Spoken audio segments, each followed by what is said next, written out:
Emerald peaks rise from the Caribbean Sea, crowned with mist and cut by ancient volcanic valleys. This is St. Lucia, a land sculpted by fire and time, wrapped in rainforest and reef. Tourists come for the beauty, but few know what hides within the green. Because beyond the beaches and luxury, St. Lucia is also home to creatures found nowhere else on Earth. Deep in its forests slither snakes so rare they exist only here, on this single island, in this single moment in time. Some are feared, others misunderstood, but each one is a survivor, a guardian of a vanishing wilderness. This is the story of St. Lucia's serpents, the last of their kind. Leave behind the postcard beaches and step inland, where St. Lucia becomes wild again. Here, the land rises sharply into rainforest-cloaked mountains, thick with vines, ferns, and the whispers of things rarely seen. In the shadows of the island's volcanic heart, in places like the Quilles Forest Reserve and the slopes of Morin-Gaimi, a silent predator watches. Camouflaged in leaf litter, coiled beneath a canopy of mist, it waits. This is the domain of the St. Lucia fer-de-lance. Known locally as the Viper of the Pitons, the St. Lucia fer-de-lance is not just rare, it's unique. A subspecies of the infamous Bothrops genus, this snake is exclusive to St. Lucia. You won't find it in Dominica, not in Martinique, only here. It grows up to 1.5 meters long, its body patterned in jagged, earthy tones that make it nearly invisible among the forest floor. A broad, triangular head, heat-sensing pits, and cold, patient eyes give it the tools of a perfect ambush predator. Step too close, and you may not even notice it until it's too late. It's one of the rarest pit vipers in the world, with a population limited to isolated pockets of dense forest. And it's declining. Habitat loss, fear-based killings, and encroachment have pushed this already rare snake to the edge. But rarity is only part of its story, because what makes the serpent truly feared is its venom. The St. Lucia fer-de-lance is an ambush predator, a master of stillness. It lies in wait, buried in fallen leaves or nestled against moss-covered roots, striking with lightning speed when prey gets close. Birds, rodents, lizards, all vanish in a flash of fangs. Its venom is hemotoxic, designed not just to kill, but to break down flesh and blood. A single bite can cause excruciating pain, internal bleeding, massive swelling, and tissue death. In some cases, amputation is the only way to save a life. And yet, bites are rare. This snake avoids humans. But fear runs deep, and for many St. Lucians, seeing one is enough to kill it on sight. Feared, yes. Misunderstood, even more. But the fer-de-lance is only one rare snake of St. Lucia. There is another, larger, slower, and entirely harmless. A snake that slips through the island's forests like a shadow.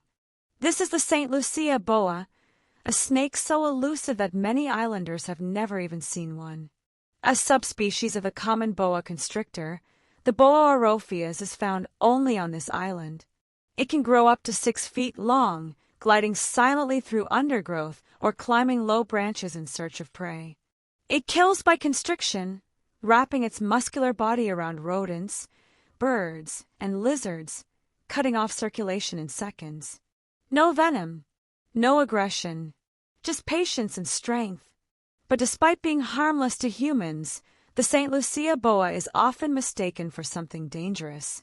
It's hunted, killed, or pushed out by shrinking forests. Like the fer-de-lance, it's now endangered. Yet its role in the ecosystem is vital, a natural pest controller, keeping rodent populations in check and helping the forest breathe. It's easy to fear what's large and dangerous.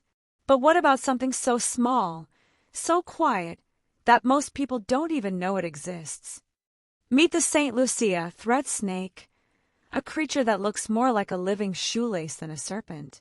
Measuring just a few inches long, it's one of the smallest snakes in the world. Blind and earth-toned, this snake lives underground, feeding on tiny prey like ants and termites. You won't find it sunbathing or coiled in ambush. It lives in the soil, beneath leaf litter, inside rotting logs, working quietly to keep ecosystems balanced. Rarely seen, rarely studied, and easily destroyed by habitat loss, the threadsnake is a symbol of just how little we know about the natural world around us, and how much we risk losing without ever realizing it. These three snakes aren't just species, they're the living essence of St. Lucia's wild beauty. The fer-de-lance, coiled in the volcanic undergrowth, commands respect as a silent guardian of the forest. The St. Lucia boa, slow and graceful, glides through branches like a shadow, keeping the balance of prey and predator. And the threadsnake, nearly invisible beneath the soil, helps keep ecosystems in check one ant at a time. Together, they are the hidden charm of this island, woven into its rainforests, its rhythms, its very soul. And yet, these three are among the rarest snakes in the world. Each one is found nowhere else on Earth. They are true island endemics, the product of ancient isolation, tropical evolution, and a delicate balance that's now being tested. Fear, habitat destruction, and misunderstanding are pushing them closer to the edge. And if they disappear, St. Lucia loses more than species, it loses part of itself. Often seen as a tropical escape, a land of sun, sea, and volcanic peaks rising from emerald forests.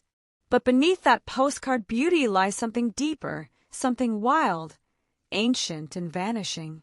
Its snakes, the fer-de-lance, the boa, the threadsnake, are not just wildlife. They are relics of a world that exists nowhere else. They slither through time, through forest, through myths, silent but essential threads in the fabric of this island's identity. Each one evolved here and only here. You can't find them in South America, not in Asia, not even on neighboring islands. If they disappear from St. Lucia, they disappear from the world. And yet, how many people know they even exist? How many walk these trails, swim these bays, visit these rainforests, never realizing the ground beneath their feet holds something truly irreplaceable? Nature doesn't announce its extinctions. It simply goes quiet. One day, the threadsnake won't rustle the leaves. The boa won't glide across the forest floor. The fer-de-lance will be a story, not a shadow. But that's not inevitable. Awareness changes everything. Protection begins with curiosity. And stories like this one are how species survive long after science fails. So if this island's wild heart moved you, share it. Speak of it. And maybe, together, we can make sure these snakes remain more than just legends beneath the leaves. If you found this glimpse into St. Lucia's rare wildlife fascinating, don't forget to like, share, and subscribe. It helps us bring more untold stories of the wild to light and gives a voice to the species that can't speak for themselves.